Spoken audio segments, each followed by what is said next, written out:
our first of all, Happy Chinese New Year. And this is our first sort of podcast. We're trying a slightly different format, all right? Yep. And so there'll be 2 recurring themes. One will be about photography, videography, and 2 will be about whiskey.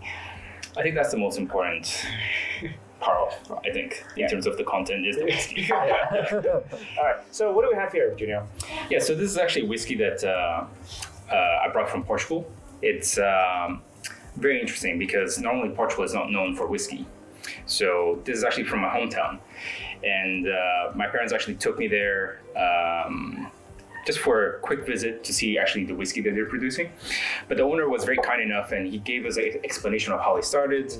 And the backstory of it was that no one was doing it in Portugal. And he felt that it was very odd for Portugal not to have a whiskey. And despite all kind of opinions that people had about the Portuguese whiskey in the beginning, that it was very hard. Yeah. There's already like a lot of brands there in the market. So doing that would require a lot of funding to actually get the presence out there. Yeah. But he didn't care much. So he just wanted to make a whiskey. So he made it. He tried to actually go on those whiskey shows and to actually present the whiskey, and he actually got a great exposure. And since then, he just has been producing whiskey.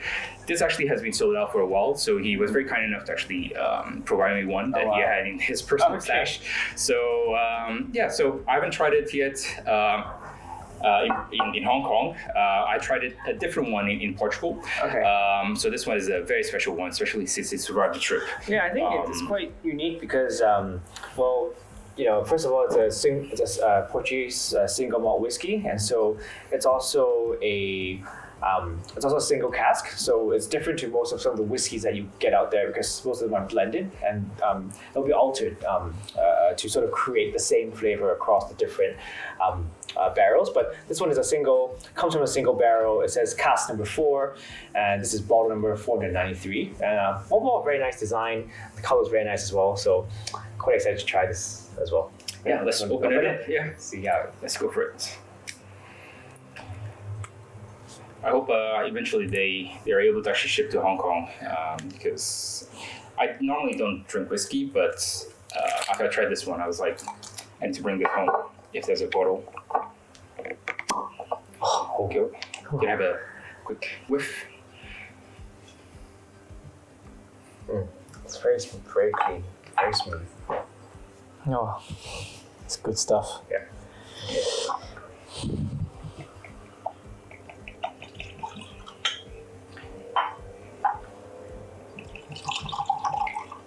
After you.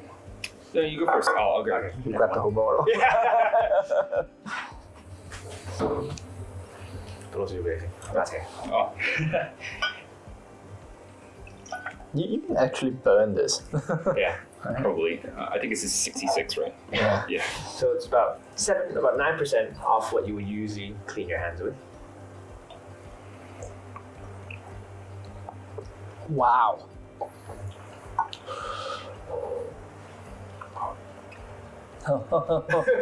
You definitely feel it. Yeah. Yeah. But the flavor is The nice. flavor is really nice. Actually, it's like surprisingly because most whiskeys like gives you a very the aftertaste is not very smooth. Like this one goes down really easily, and warms your soul. It does warm. It does warm your soul.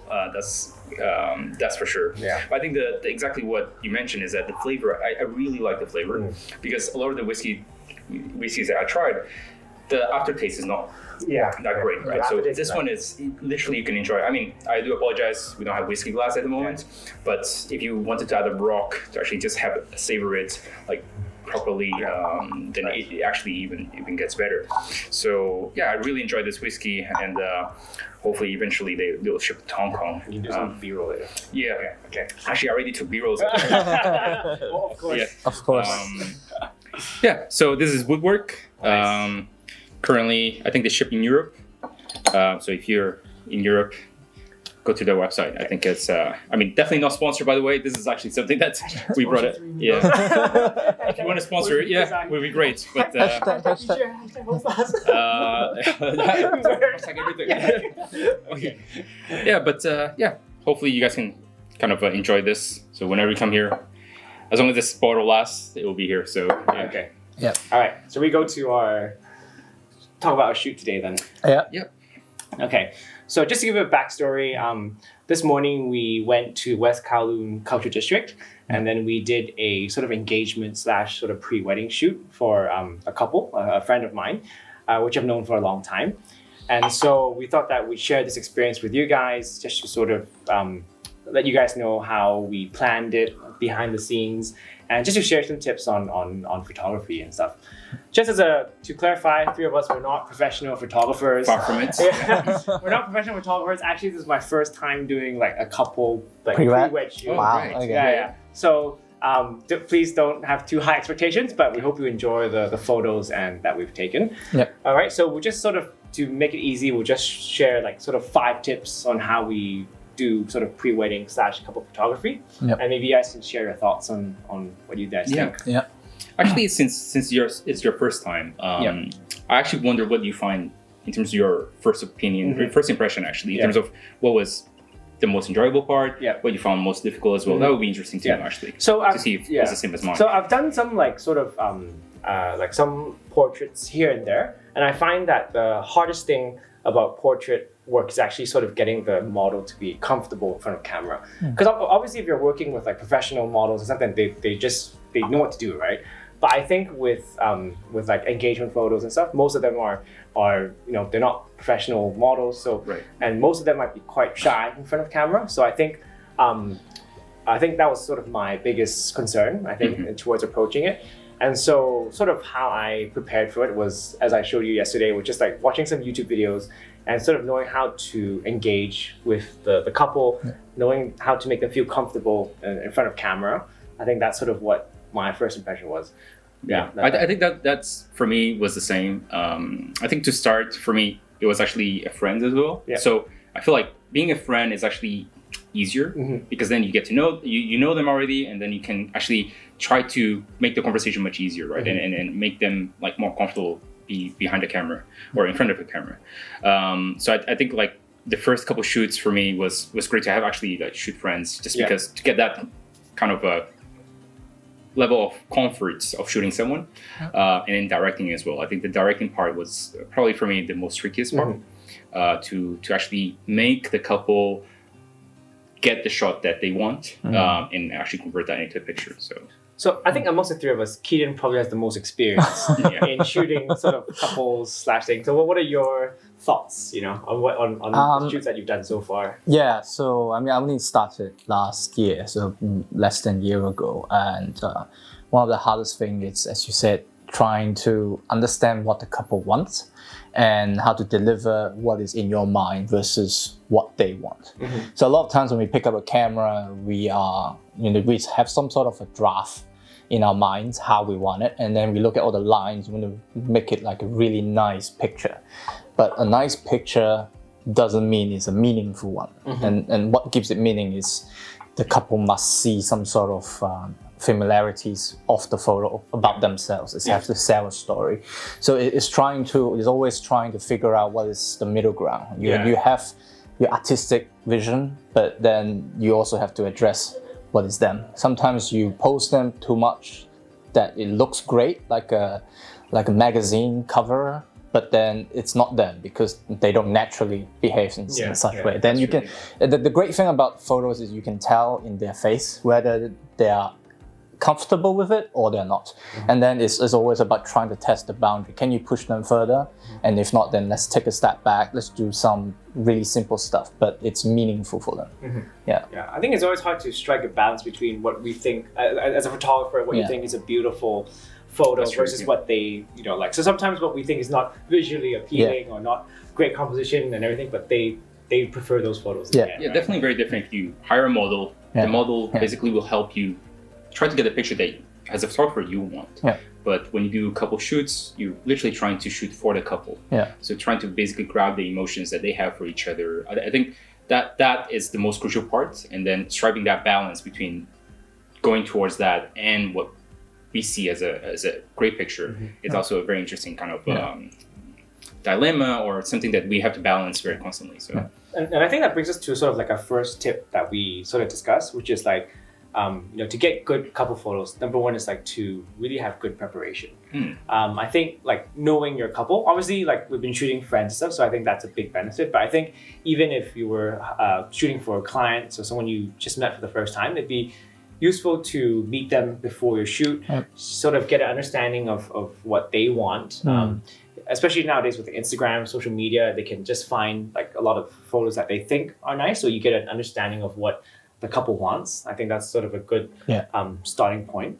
And I think so for example, before the shoots, even if you can't meet them in person, even like have a call with them or Zoom them or whatever, I think that's a good way to sort of gauge what they're like. I think that's super important, especially just because at first they might be strangers, so you get that initial interaction, and then you can actually understand a bit more about what they actually want out of the shoot as well, what they have in mind. So to be able to actually get that picture, I think that initial kind of preparation is required, so that you don't do your own stuff. You basically understand what both of you have agreed that's going to happen in that shoot. So it's very you have a checklist to actually achieve. So I think that's for me what gives me kind of a comfort to go to a shoot, is to know what the client wants and then what you can actually try to achieve as well. So I think like for us, I think today the preparation was that it was already your friend, so you already knew kind of what they wanted. But I think we also kind of understood the spots. Understanding where we can actually achieve what they want, and the location at the right time. We will cover about the light as well. So basically understanding all of that part of the preparation, I think, is very important. But to add on that, I think the gear, understanding the gear that you're bringing for what the client wants is also very important, because depending on the level of creativity that the client is looking for, then you need to choose some lenses that maybe you wouldn't choose otherwise, right? So understanding what you need to bring, what you're trying to achieve is super important. So I think it goes without saying that the prerequisite to having a very smooth photo shoot is that you really need to know your gear very well. I think you need to know how to sort of use the functions of camera, because obviously when you're shooting you want to be like always fiddling with the camera, like to adjust the autofocus or the aperture or whatever. So definitely know your settings well, and and the best way to do so is really just to practice. Even if you're if you're just starting off, then shoot for friends, shoot for family. And the real best way to sort of understand it is just to shoot with it, make mistakes, and sort of learn along the way, along those lines.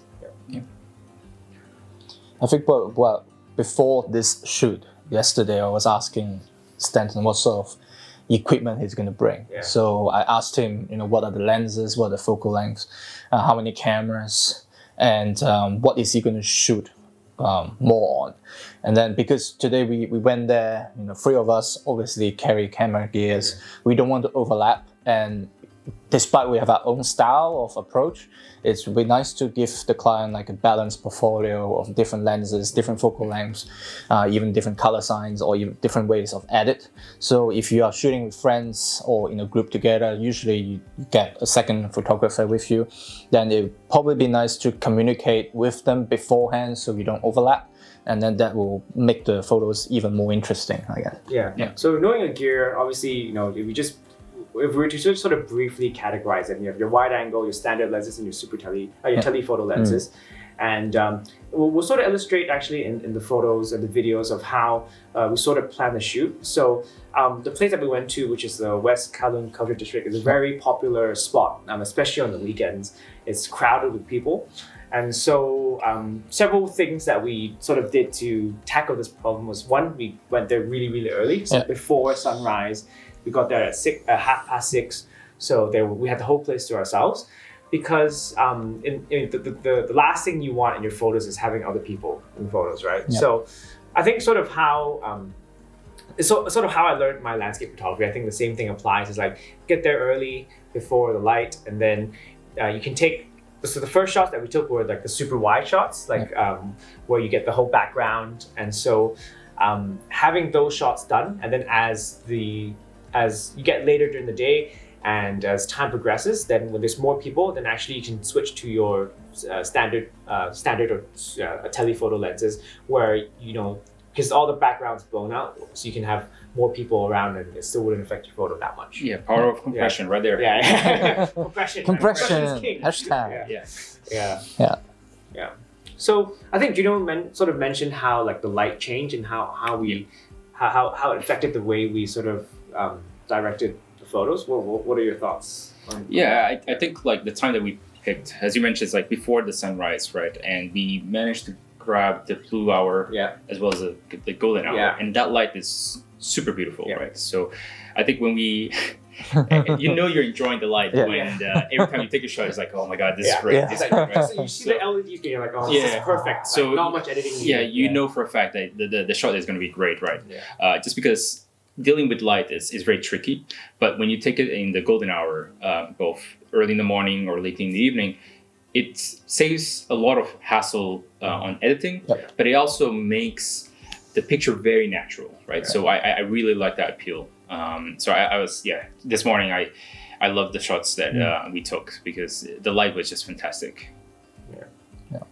I think if you take a look at like I think as sort of like a general rule of thumb, like if the light is soft, so actually like on overcast day is actually the best day to take photos because you can actually take it in any sort of environment. The problem, like a lot of people think that actually having like bright sunlight is sort of like the best time to take photos, but actually it's not for several reasons. Like for example, one, the light is very harsh, so you get a lot of shadows on the face, on the clothes and everything, because clouds are literally like a big light box in a way, right? And secondly, it's also like when you're shooting directly in the sun or against the sun, then for the couple, it's actually very hard for them to look in the camera or to keep a straight face, because actually towards the later part of the shoot when it started to become very bright, she was saying, she's like tearing up a bit and stuff. Yeah, so, you could tell it was hard. So it was getting hard for them to pull a very natural face. So I think shooting at the early or late hours of the day really helped our shoot today. And obviously the weather changed a lot as well. Yes, look at now. Right now, it's very different. Yeah, you literally from this can't see out the morning. window. Yeah, we used to have blue sky. Now it's like completely grayed out. So yeah.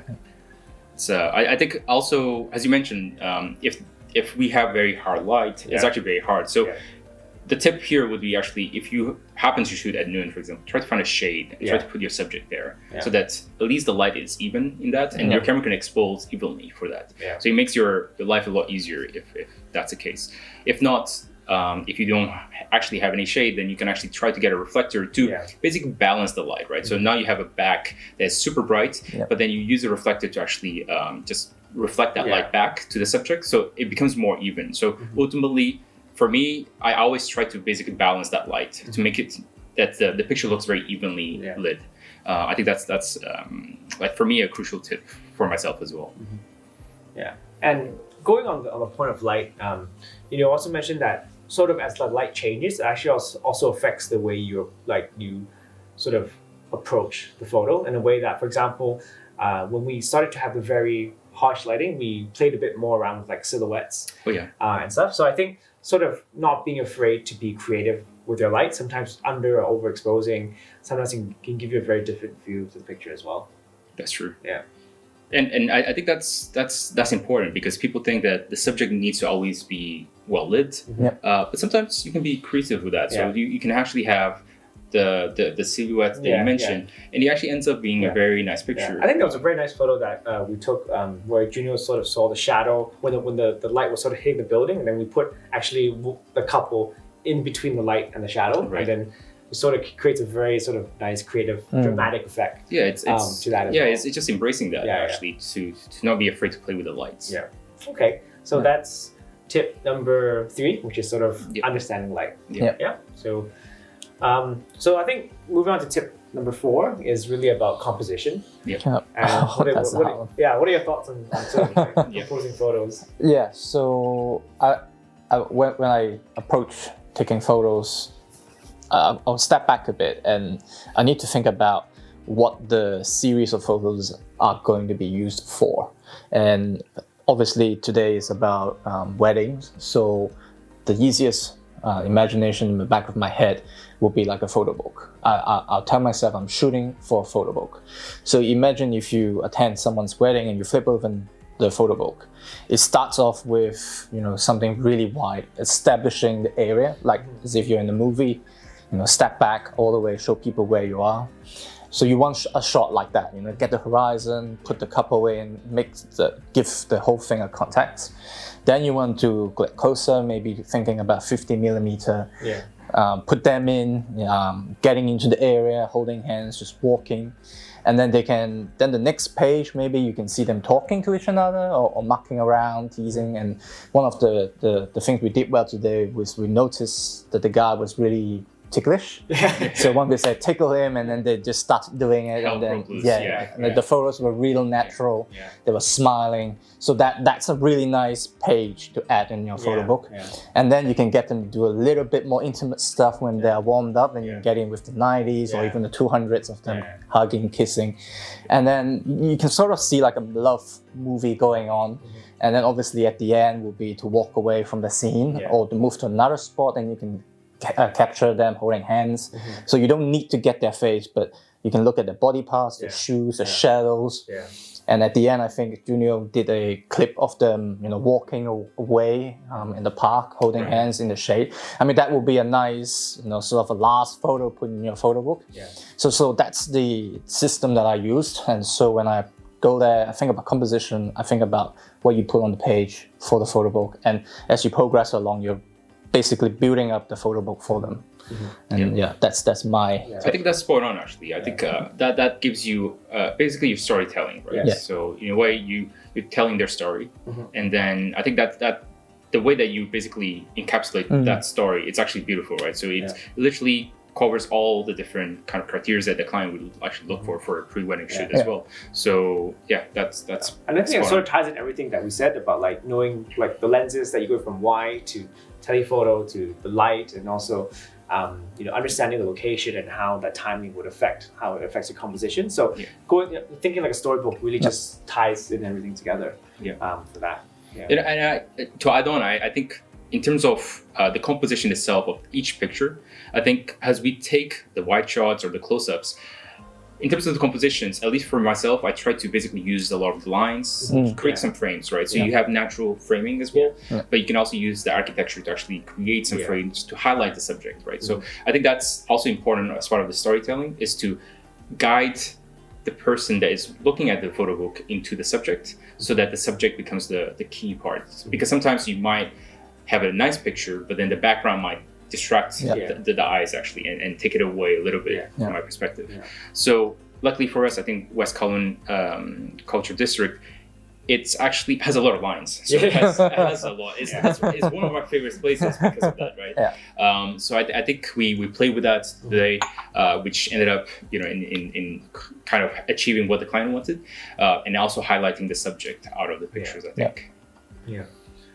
So and obviously a lot of the most like the basic compositional rules, whether for landscape, all apply to portraiture. So the simple rules like the using like rule of thirds, understanding leading lines. I think all those are really helpful in knowing how to frame your subject. And I think it's especially with like couple engagement sort of photography, because it's not like a landscape photo where you have a lot of one or two photos, but with a lot of these couple shoots, you actually have a lot of photos. So it's actually nice to be creative. Like you don't, like for example, if you look at some of our photos, we actually put the couples in a very extreme left or a very extreme right or top or bottom, and you create a lot of negative space. And I think that looks really nice in photos as well. So for sure. That's one, like, don't be afraid to sort of break the rules, because nowadays with digital, obviously we're shooting thousands and thousands of photos, and you will get So you like don't be afraid to try different things which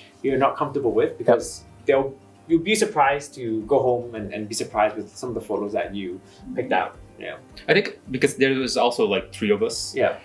The composition that we took of the couple in the same pose is actually very different as well, right? So understanding that, I mean, if you're a single photographer, then that same pose might actually look very different if you move to the different perspective, right? So playing with that, I think, is very important.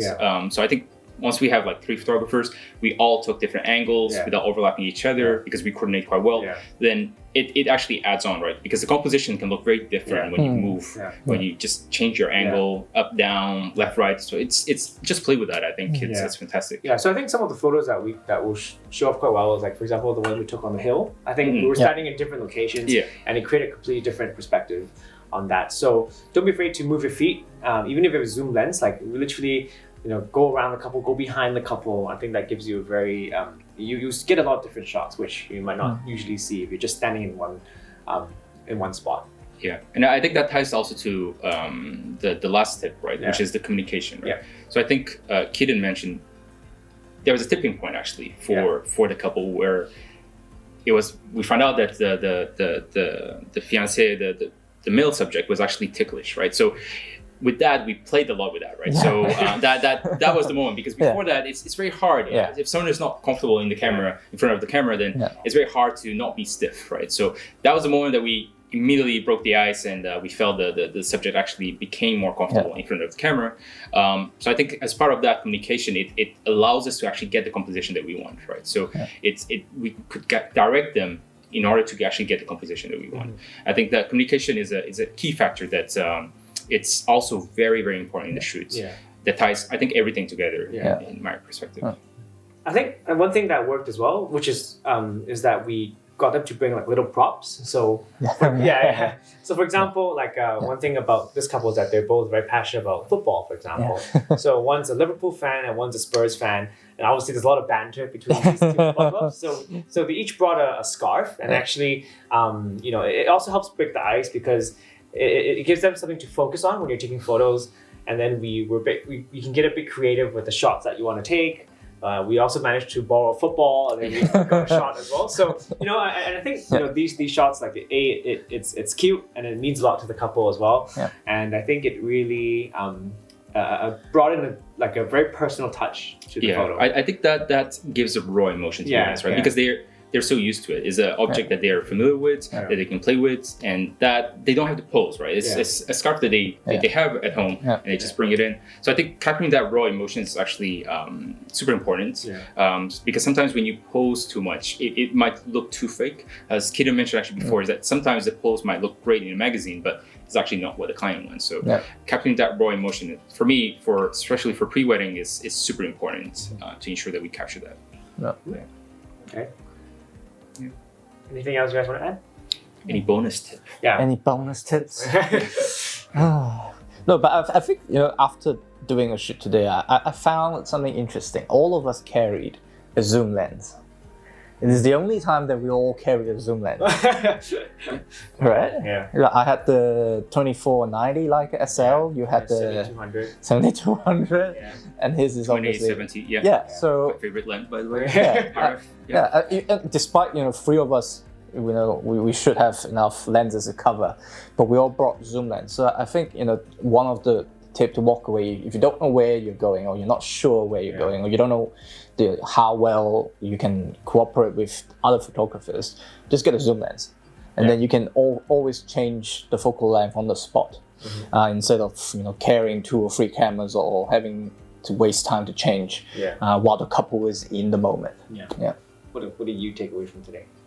No, I think that's a very interesting point, because I actually didn't think of it. I didn't realize we all brought zoom lenses. But I think it's emphasizing the coordination, right? Especially like if you're a group of photographers, coordinating with each other is super important. Just because at times I was taking video, for example, right? So I would tell you guys, I need this just like 2 seconds to take this clip, and you guys go for it. So I think that kind of coordination is great, so that you don't interrupt each other. So I think like we work very well together, because we have that kind of coordination, right? So I think that's super important. And then making sure that the couple is also understanding what is happening right now in terms of like which photographer to focus on, because sometimes it might be too overwhelming to have so many directions. But in our case, I think we took the turn. So it took turns. It's super nice. I think so. Understanding that is very, very critical, I think. And I think today what was good is that we, sometimes like when you're one, like I thought what was good today is that we sort of I think what was useful today in our shoot was that we sort of we cycled through the locations quite quickly. So the light was changing a lot, and there were certain times when like the light wasn't ideal, and we were in a location which we thought was very nice. So we just moved on and then came back afterwards, and the photos turned out nice. So I think it's just to be able to think on your feet quickly and just being able to accept that sometimes you might not be able to get the shot that you want at that juncture. But I think in the end, the photos are really nice. So yeah, it was a really good learning experience, I think, for me and for you guys. Would So, you do more? yeah, I would definitely do more. Oh, Yeah. that's great. Well, Yeah. GoPro. All right. Yeah, I hope you guys enjoyed this kind of format. Yeah. If you like this, make sure you like the video down below and subscribe. Leave us a comment as well if you feel like we need to change the format as well, or if you want more of this format, and what topic you want to cover. That would be interesting to get some feedback on that. Okay, cool. Well, it's a good video. Yep. Cheers. Cheers. Cheers.